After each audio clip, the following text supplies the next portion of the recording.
Welcome to our channel. Today we how to transfer payout cycles with Paddle to your bank, detailed guide step by step clearly. First, log into your Paddle account using your credentials. Go to the Payouts section in the dashboard.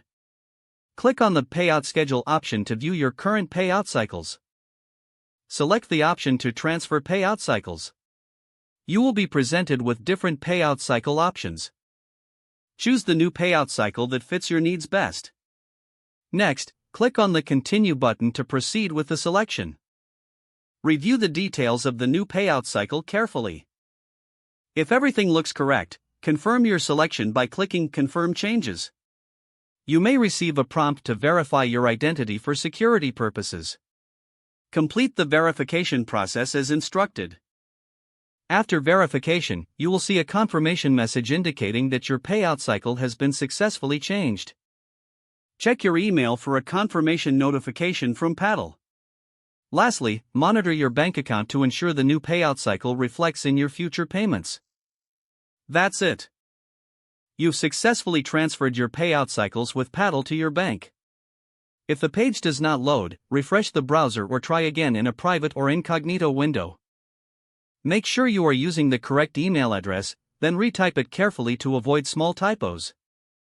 If your password is not accepted, use the reset option and create a new strong password you can remember.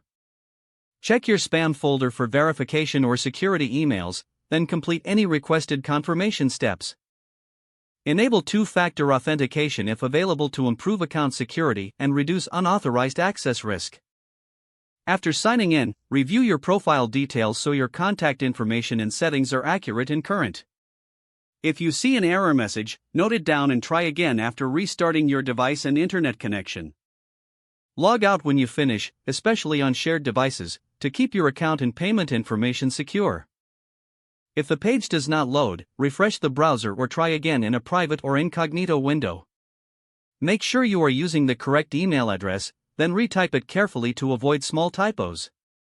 If your password is not accepted, use the reset option and create a new strong password you can remember. Check your spam folder for verification or security emails, then complete any requested confirmation steps. Enable two-factor authentication if available to improve account security and reduce unauthorized access risk.